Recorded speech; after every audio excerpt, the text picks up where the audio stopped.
Hi hello friends, welcome back to my YouTube channel. ಎಲ್ಲರೂ ಹೇಗಿದ್ದೀರಾ? I hope ಎಲ್ಲರೂ ಚೆನ್ನಾಗಿದ್ದೀರಾ ಅಂತ ಭಾವಿಸ್ತಾ ಇವತ್ತಿನ ವ್ಲಾಗ್ನ ಸ್ಟಾರ್ಟ್ ಮಾಡ್ತಾಯಿದ್ದೀನಿ. ಆ್ಯಕ್ಚುಲಿ ಫ್ರೆಂಡ್ಸ್, ಇವತ್ತು ನಾನು ವ್ಲಾಗ್ನ 4 o'clock ಸ್ಟಾರ್ಟ್ ಮಾಡ್ತಾಯಿದ್ದೀನಿ, ಸಂಜೆ 4 o'clock. ಏನಂದರೆ ಫ್ರೆಂಡ್ಸ್, ನಿನ್ನೆ ಹೇಳಿದಾಗೆ ಮನೆ ದೇವ್ರದ್ದು ಊರಲ್ಲಿ ಪೂಜೆ ಇತ್ತಂತೆ. ಅದಕ್ಕೆ ಅಲ್ಲಿ ಜಾತ್ರೆ ಹಬ್ಬ ಎಲ್ಲ ಮಾಡ್ತಾಯಿದ್ರಂತೆ. ಅದಕ್ಕೆ ಮನೇಲೂ ಏನಾದರೂ ಸ್ವೀಟ್ ಮಾಡಿ ಅನ್ನ ಸಾಂಬಾರು ಪಲ್ಯ ಏನಾದರೂ ಮಾಡೋಣ ಅಂತ ಅಮ್ಮ ಹೇಳಿದ್ರು.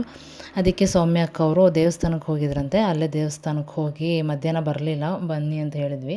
ಮಧ್ಯಾಹ್ನ ದೇವಸ್ಥಾನದಲ್ಲೇ ಊಟ ಮಾಡಿಕೊಂಡು ಬಂದರು. ನಾನೆಲ್ಲ ನೀವು ಅದಕ್ಕೆ ಹೋಗ್ತಾ ಇದ್ದೀರೇನೋ, ಯಾವುದೋ ರಾಘವೇಂದ್ರ ಸ್ವಾಮಿ ದೇವಸ್ಥಾನಕ್ಕೆ ಅಂದ್ಕೊಂಡೆ. ಆಮೇಲೆ ಇಲ್ಲೇ ಬೆಟ್ಟದ ಮಾರಮ್ಮ ಟೆಂಪಲ್ಗೂ ಹೋದಂಗೆ ಆಗುತ್ತೆ, ಹೋದ್ವಿ. ಊಟ ಎಲ್ಲ ಚೆನ್ನಾಗಿತ್ತು ಅಲ್ಲಿ.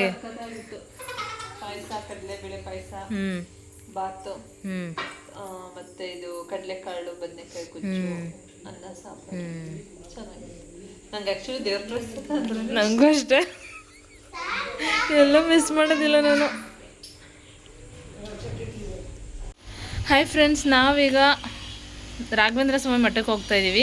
ನಾನು, ಶಿವು ಅವರು, ಇವರು, ಬಂಟು, ಅಥರ್ವ ಬರ್ತಾಯಿದ್ದಾನಕ್ಕ. ಅಥರ್ವ, ಅಮ್ಮ, ಇಷ್ಟು ಜನ ಹೋಗ್ತಾಯಿದ್ದೀವಿ. Bantu, Atharva, ready to go? Ready? ಹಾಂ, ಹೌದಾ? ಹೋಗೋಣ?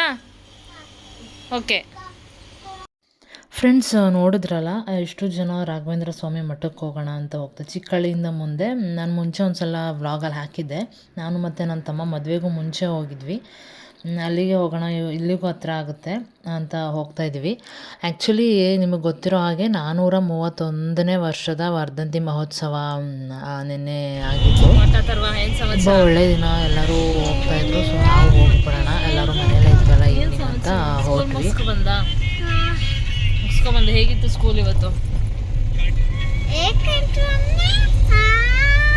ಹೇಗಿತ್ತು? ಏನೇನು ಓದಿದೆ, ಏನೇನು ಮಾಡಿದೆ?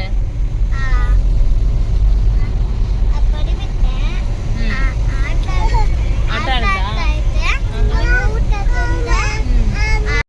ಫ್ರೆಂಡ್ಸ್, ನಾವು ರಾಘವೇಂದ್ರ ಸ್ವಾಮಿ ಮಠಕ್ಕೆ ಬಂದ್ವಿ. ನೀವು ನೋಡ್ತಾ ಇದ್ದೀರಾ, ನಿಮಗೆ ನನ್ನ ವ್ಲಾಗ್ನ ನೀವು ಫಸ್ಟಿಂದ ನೋಡ್ತಾ ಬಂದಿದ್ದರೆ ನಿಮಗೆ ಗೊತ್ತಾಗುತ್ತೆ ನಾನು ಮೊದಲೇ ಈ ಮಠಕ್ಕೆ ಹೋಗಿದ್ದೆ ಅಂತ.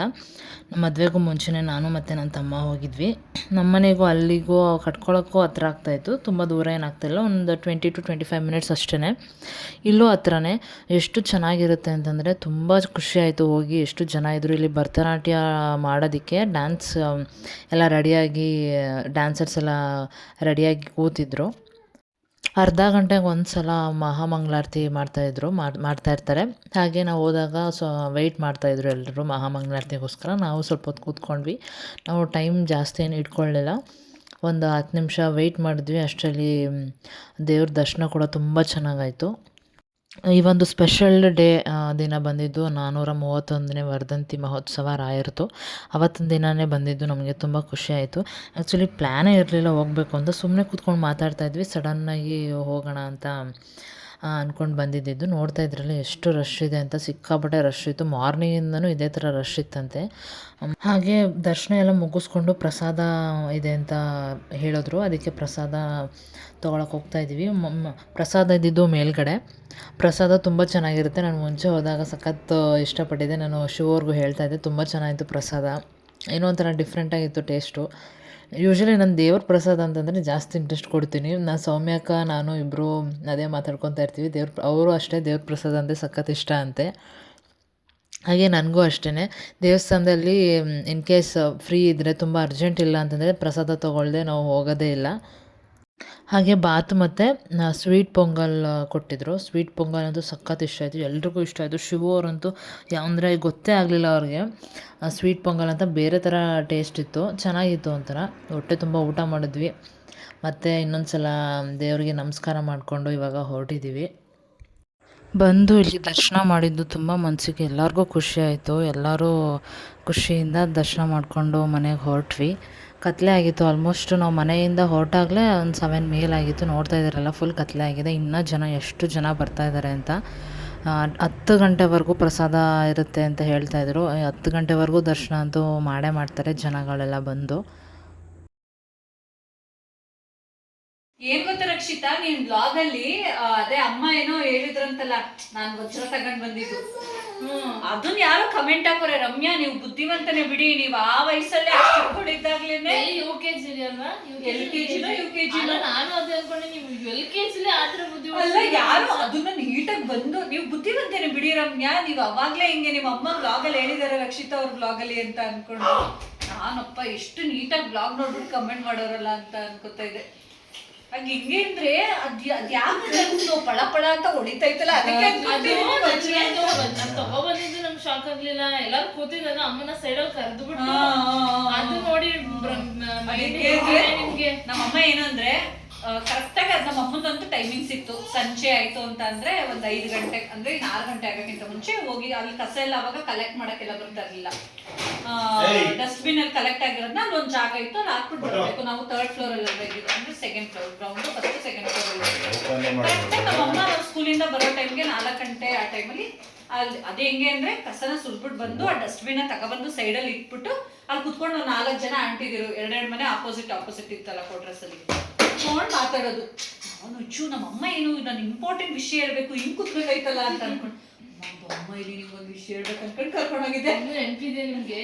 ನೀಟಾಗಿ ಎಕ್ಸಾಕ್ಟ್ ಆಗಿ ನಮ್ಮಮ್ಮ ಅಲ್ಲಿ ಪಂಕಜ ಆಂಟಿ ಅಂತ ಇದ್ದು ಅವ್ರ ಮನೆ ಹತ್ರ ಕುತ್ಕೊಂಡು ಮಾತಾಡ್ತಿದ್ದು, ನಾನು ಹೋಗಿದ್ದು. ಚೆನ್ನಾಗಿತ್ತು ಒಟ್ಟಿನಲ್ಲಿ. ಆಮೇಲೆ ಎಲ್ಲರಿಗೂ ಹೇಳ್ತು ನಮ್ಮಮ್ಮ, ಎಲ್ಲರಿಗೂ ನಾವು ಆಮೇಲೆ ಅಲ್ಲ, ನಾನು ಮನೆ ಕರ್ಕೊಂಡು ಹೋಗ್ಬಿಟ್ಟು ಈ ವಿಚಾರ ಹೇಳ್ಬಿಟ್ಟು ಬಂದಿದ್ದೀನಿ. ನಮ್ಮಮ್ಮ ನೋಡ್ರಿ ನನ್ ಮಗಳು ಹಿಂಗ್ ಮಾಡೋಳೆ, ನಮ್ ರಮ್ಯಾ ಹಿಂಗ್ ಅವ್ರಿಗೆಲ್ಲ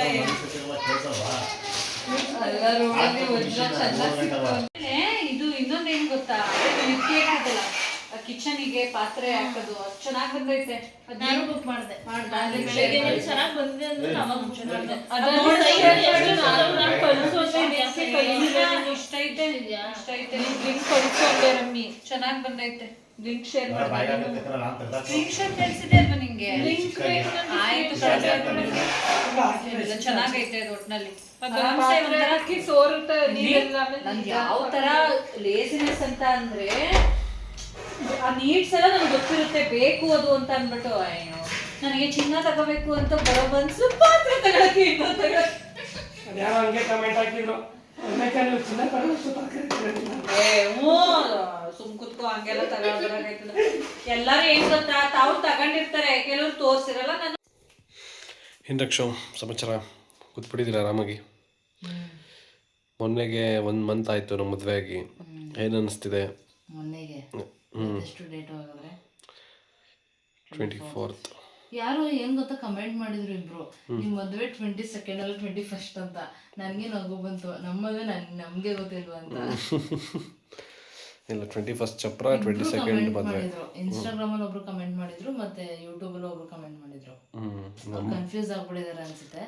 ಯಾಕೆ ಗೈಸ್, ನಮ್ಮ ಮದುವೆ 21st ಅಲ್ಲ 22nd ಆಗಿರೋದು, ನೀವು ಕನ್ಫ್ಯೂಸ್ ಮಾಡ್ಕೊಬಿಟ್ಟಿದ್ದೀರಾ ಅನ್ಸುತ್ತೆ ಅಷ್ಟೇ. ಮತ್ತು ಎಲ್ಲ ಅಡ್ಜಸ್ಟ್ ಆಯ್ತಾ ಮನೆಯವರು? ಮತ್ತು ಆ ಮನೆ ನೆನಪಾಗ್ತಿದ್ಯಾ? ಅಪ್ಪ ಅಮ್ಮ ಎಲ್ಲ ನೆನಪಾಗ್ತಿದ್ದಾರಾ? ಏನು ಈ ಥರ ಕ್ವಶನ್ ಕೇಳ್ತಿದ್ದೀರಾ ಇವತ್ತು? ಏನೋ ಕೇಳಬೇಕು ಅನ್ನಿಸ್ತು. ಅಡ್ಜಸ್ಟ್ ಅಂತೂ ಆಯಿತು, ಅಡ್ಜಸ್ಟ್ ಆಗಿಲ್ಲ ಅಂತೇನಿಲ್ಲ. ಸ್ಟಾರ್ಟಿಂಗ್ ಅಂತಂದರೆ ಒಂದು 15 ಡೇಸ್ವರೆಗೂ ಸ್ವಲ್ಪ ಕಷ್ಟ ಆಯಿತು ಅಡ್ಜಸ್ಟ್ ಆಗೋದಕ್ಕೆ. ಹೊಸ ಜಾಗ ಅಲ್ವಾ, ಹೊಸ ಜಾಗ, ಹೊಸ ಜನ. ಅಡ್ಜಸ್ಟ್ ಆಗಿದೆ, ಏನಿಲ್ಲ. ಮತ್ತು ಅಲ್ಲಿ ನೆನಪು ಕಾಡ್ತಾ ಇದೆಯಾ? ನೆನಪಾಗದೇ ಇರುತ್ತಾ? ದಿನ ಫೋನಲ್ಲಿ ಮಾತಾಡ್ತಿದ್ವಿ, ನೆನಪಾಗದೇ ಇರಲ್ಲ, ನೆನಪಾಗುತ್ತೆ, ಎಲ್ಲರೂ ನೆನಪಾಗ್ತಾರೆ. ಏನು ಮಿಸ್ ಮಾಡ್ಕೋತೀರಾ ಅಲ್ಲಿ? ಯಾರನ್ನ ಜಾಸ್ತಿ ಮಿಸ್ ಮಾಡ್ಕೊತೀರಾ? ಎಲ್ಲಾರನ್ನೂ ಮಿಸ್ ಮಾಡ್ಕೋತೀನಿ, ಅವರು ಇವರು ಅಂತೇನಿಲ್ಲ, ಎಲ್ಲಾರನ್ನೂ ಅಂದರೆ ಮನೆಯಲ್ಲಿ ಯಾರ್ಯಾರು ಇರ್ತಿದ್ರು ಅವ್ರನ್ನ. ಮತ್ತೆ ಏನು ಈ ಥರ ಕ್ರಾಸ್ ಕ್ವಶನ್ಸ್ ಎಲ್ಲ ಮಾಡ್ತಾ ಇದ್ದೀರಾ? ಇಲ್ಲ, ನನಗೆ ಒಂದ್ಸಲ ಕೇಳೋಣ, ನನ್ನ ಹೆಂಡ್ತಿಗೆ ಏನು ಅನಿಸ್ತಿದೆ, ಮಳೆ ಮನೆ ನೆನಪಾಗ್ತಿದ್ಯಾ, ಚೂರು ವಿಚಾರಿಸೋಣ ಅಂತ ಕೇಳಿದೆ. ನೆನಪು ಹಾಗೆ ಆಗುತ್ತೆ, ಯಾರಿಗಲ್ಲ ನೋಡಿ. ನಮ್ಮ ಮಮ್ಮಿ ಇಷ್ಟು ವರ್ಷ ಆಗಿದೆ ಮದುವೆಯಾಗಿ, ಅವರೇ ನೆನಪಿಸ್ಕೊಳ್ತಾರೆ ಹೋಗ್ಬೇಕು. ಫ್ರೆಂಡ್ಸ್, ಇನ್ನೊಂದೇನು ಗೊತ್ತಾ, ನಮ್ಮ ಅತ್ತೆ ಏನು ಮಾಡಿದ್ದಾರೆ ಅಂದರೆ, ಎಲ್ಲ ಈಗ ಮದುವೆ ಎಲ್ಲ ಮುಗಿಸಿದಾರಲ್ಲ, ಸೊ ಈಗ ಅವರ ಅಮ್ಮನ ಮನೆಗೆ ಹೊಟ್ಟೋಗಿದ್ದಾರೆ, ಒಂದು 2 days ನೆಮ್ಮದಿಯಾಗಿ ಇದ್ದು ಬರ್ತೀನಿ ಅಂತ. ಯಾಕೆ ನಾನು ಇದ್ದಂಗೆ ನೆಮ್ಮದಿರ್ಲಿಲ್ಲ, ಸುಮ್ಮನೆ ಅದು ಸ್ಟೇಟ್ಮೆಂಟ್.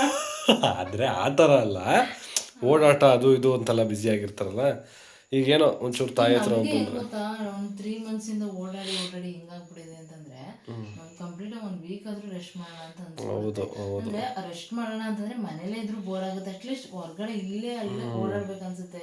ತುಂಬಾ ಲಾಂಗ್ ಟ್ರಾವೆಲ್ ಹೋಗ್ಬೇಕು ಅಂತ ನಮ್ಮಂತೂ ಬರೀ ಓಡಾಟನೇ. ಹೌದು. ಒಂದು ರಜಾ ಸಿಕ್ಕಿದ್ರೆ ಅದ್ರಲ್ಲಿ ಏನಾದ್ರು ಯೂಸ್ ಮಾಡ್ಕೊಬೇಕು ಅನ್ಸೋ ಮಟ್ಟಿಗೆ ಆಗುತ್ತೆ ಈ ನಮಗೆ. ಸಂಡೇ ಏನ್ ಯೂಸ್ ಮಾಡ್ಕೋತೀರಾ? ಈ ಸಂಡೇ ಅದಕ್ಕೇನಿಲ್ಲ ಕಣಮ್ಮ, ನೋಡೋಣ.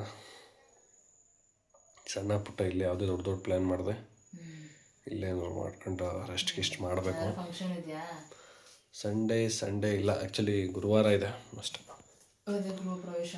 ಗುರುಪ್ರವೇಶ ಹುಣಸೂರಲ್ಲಿದೆ, ಸೊ ಅಲ್ಲಿಗೆ ಹೋಗ್ಬೇಕು. ಅದು ಬಿಟ್ಟರೆ ಇನ್ಯಾವುದೂ ಇಲ್ಲ. ಅಷ್ಟೇನಾ? ಅಷ್ಟೇ. ಮತ್ತೇನೇನು ಸಮಾಚಾರ ಹೇಳಿ, ನೀವು ಹೇಳಬೇಕು, ಅದಕ್ಕೆ ನಿಮ್ಮನ್ನ ಕೇಳ್ತಾ ಇರೋದು. ಏನೋ ನಮ್ಮ ವೀವರ್ಸು ಗೋಲ್ಡ್ ಜ್ಯುವೆಲರಿ ತೋರಿಸಿ ಅಂತ ಸುಮಾರು ಜನ ಕಮೆಂಟ್ ಮಾಡ್ತಾ ಇದ್ದಾರೆ. ನಂದು ಸೀರೆ ಬ್ಲೌಸ್ ಬಗ್ಗೆನೂ ಅಷ್ಟೊಂದು ಕಮೆಂಟ್ಸ್ ಬರ್ತಾ ಇದೆ. ಸೀರೆ ಬ್ಲೌಸ್ ಎಲ್ಲ ತೋರಿಸಿದೀನಿ, ಆದ್ರೂ ಕೆಲವೊಂದು ಮಧ್ಯೆ ಇದೆಷ್ಟು ಪ್ರೈಸು ಅದೆಷ್ಟು ಪ್ರೈಸು. ಹಸ್ಬೆಂಡ್ ಮನೆಗೆ ಸೆಕೆಂಡ್ ಟೈಮ್ ಉಟ್ಕೊಂಡು ಹೋದ್ರಲ್ಲ ಸ್ಯಾರಿ ತೋರಿಸಿ ಅಂತ ಕೇಳ್ತಾ ಇದ್ರೆ, ಅದಕ್ಕೆ ಒಂಚೂರು ಟೈಮ್ ಇಲ್ಲ ಫ್ರೆಂಡ್ಸ್, ಒಂಚೂರು ಬ್ಯುಸಿ ಆಗ್ಬಿಟ್ಟಿದೀವಿ. ಆಮೇಲೆ ಇನ್ನೊಂದು ಏನಂತಂದ್ರೆ ಎಷ್ಟೊಂದು ಕಮೆಂಟ್ಸ್ ಬರ್ತದೆ. ಮ್ಯಾಕ್ಸಿಮಮ್ ಕಮೆಂಟ್ಸು ನಾನು ಇದೊಂದು ವಿಚಾರಕ್ಕೆ ನಾನು ನೋಡಿರೋದು, ಪ್ರೀ ವೆಡ್ಡಿಂಗ್ ಫೋಟೋಶೂಟ್ ಆಗಿ ಯೂಟ್ಯೂಬ್ಗೆ ಅಂತ ಬರ್ತಾ ಇದೆ. ಅಂದರೆ ಅಲ್ಲಿ ಏನಾಗ್ತದೆ ಅಂದರೆ ವಿತ್ ಆಡಿಯೋ ಹಾಕ್ಲಿಕ್ಕೆ ಬರೋದಿಲ್ಲ. ಗೈಸ್ ಏನು ಗೊತ್ತಾ, ನಾವು ಯೂಟ್ಯೂಬ್ಗೆ ಬ್ಲಾಗ್ ಅಪ್ಲೋಡ್ ಮಾಡ್ತೀವಲ್ಲ, ವಿತ್ ಆಡಿಯೋ ಹಾಕೋದಕ್ಕಾಗಲ್ಲ, ಅದು ಕಾಪಿರೈಟ್ ಅಂತ ಬರುತ್ತೆ, ಅದು ಹಾಕಂಗಿಲ್ಲ. ಸೊ ಟ್ರೈ ಮಾಡ್ತೀವಿ ಶಾರ್ಟ್ಸಿಗೆ ಅಟ್ಲೀಸ್ಟ್ ಒಂದು 40 to 50 ಸೆಕೆಂಡ್ಸ್ ಹಾಕೋದಕ್ಕೆ ಟ್ರೈ ಮಾಡ್ತೀವಿ. ನಾನು ಸುಮಾರು ಸಲ ಟ್ರೈ ಮಾಡಿದೆ, ಬಟ್ ಆಗಲಿಲ್ಲ. ಅಷ್ಟೊಂದು ವೀಡಿಯೋಸ್ ಹಾಕ್ತೀವಿ, ಇದೊಂದು ಹಾಕೋಕ್ಕಾಗೋದಿಲ್ವ ನಮ್ಮ ಕೈಲಿ? ಡೆಫಿನೆಟ್ಲಿ ಹಾಕ್ತೀವಿ, ಅದಾಗಬೇಕಷ್ಟೇ. ಸುಮಾರು ಕಮೆಂಟ್ಸ್ ಬರುತ್ತೆ, ದಿನಕ್ಕೆ ಒಂದಾದ್ರೂ ಬರುತ್ತೆ. ಓಕೆ, ಮತ್ತೆ ಫ್ರೆಂಡ್ಸ್, ಇದಾಗಿತ್ತು ನಮ್ಮ ಇವತ್ತಿನ ವ್ಲಾಗ್. ಈ ವ್ಲಾಗ್ ನಿಮಗೆ ಇಷ್ಟ ಆಗಿದೆ ಅಂತ ಭಾವಿಸ್ತೀನಿ. ಇಷ್ಟ ಆಗಿದ್ರೆ ಲೈಕ್ ಮಾಡಿ, ಶೇರ್ ಮಾಡಿ, ಹಾಗೆ ಕಮೆಂಟ್ ಮಾಡಿ. ಇನ್ನು ಯಾರು ನನ್ನ ಚಾನಲ್ನ ಸಬ್ಸ್ಕ್ರೈಬ್ ಮಾಡಿದೆ ಹಾಗೆ ವೀಡಿಯೋಸ್ನ ನೋಡ್ತಾ ಇದ್ದೀರಾ, ಪ್ಲೀಸ್ ಸಬ್ಸ್ಕ್ರೈಬ್ ಮಾಡಿಕೊಂಡು ನನ್ನ ವೀಡಿಯೋಸ್ನ ನೋಡಿ ಹೀಗೆ ಸಪೋರ್ಟ್ ಮಾಡಿ ಅಂತ ಕೇಳ್ಕೊತೀನಿ. Thank you.